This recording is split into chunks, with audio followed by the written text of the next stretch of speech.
Well, hello, everybody. It is the Punisher, and yes, we have reached the end of the week. An incredible week, a long week, but here we are on a Friday. Did everybody see the Hump Day drop? If not, go back and see the Hump Day drop and be sure you subscribe here, ladies and gentlemen. Love all my patriots, and we're doing fabulous. Make sure you watch the Eye, okay? The Eye will be, I'll put the link down here too for that. Go on and subscribe. A drop of the Eye came out yesterday, and people are telling me they didn't even get notifications. So be sure you make it a point to go to the Eye and check it yourself. Now, I was Googling and like, why don't people get notifications? And it has there are some varying reasons. Some of them say, well, if there isn't very much engagement, you may not get a notification. If you get too many notifications from other places you're subscribed to, you may not be getting notifications. So there are a host of other things. So all I would say is make sure you click that bell on the top and make sure you check. You kind of know the routine days in which these drops come out. So I would just say make it a point to go and check a little bit and enjoy. But here we are on a Friday, and I just got to say that I don't even have really a story on this woman other than to say she's got extreme Trump derangement. It's that Jennifer Welch, the one that does that podcast. She's just a psychopath of hate. She hates MAGA just to hate MAGA. I don't know what it is. I mean, it's clearly Trump derangement syndrome. This was made up years ago. And it was, more of a joke than anything, but it's a true condition, ladies and gentlemen. And liberals have it the most. They are obsessed with the hatred towards MAGA and us, and just conservatives in general. Which, by the way, just kind of leads right into, a story. 66% of Democrats compared to 27% of Republicans end relationships based on politics. 66% of Democrats, or was it 67? Close enough. And relationships, because they're so deranged. Again, they can't handle it. They can't even have a conversation. They can't have a disagreement.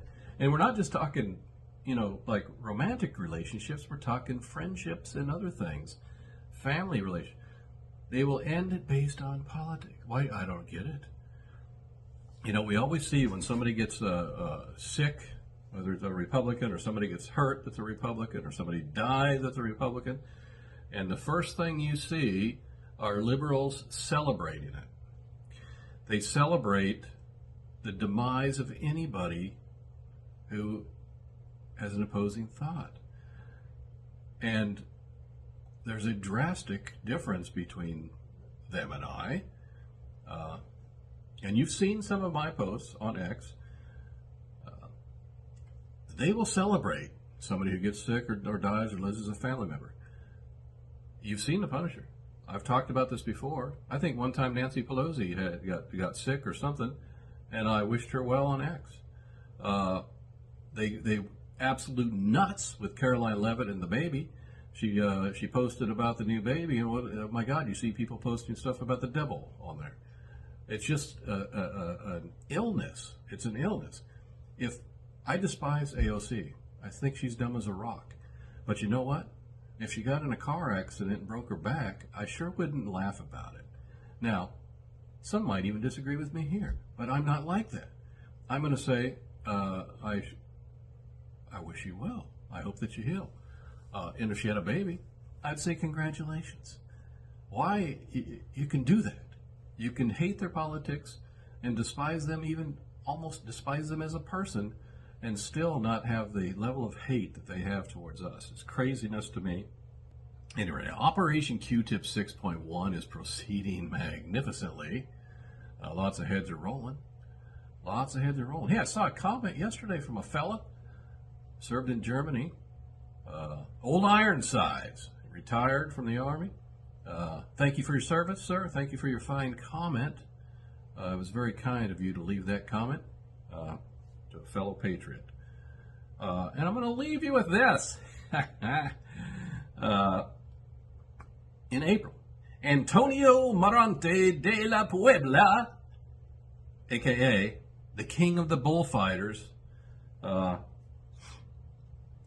in Spain, took it in the shorts. This guy, look at that picture.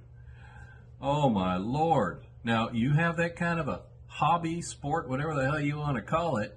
Occasionally, you're going to take a horn in the rectum. And it ripped his rectum right up. You don't say. Suffered a perforated rectum. I'll say it rectum. Get it? Wrecked him.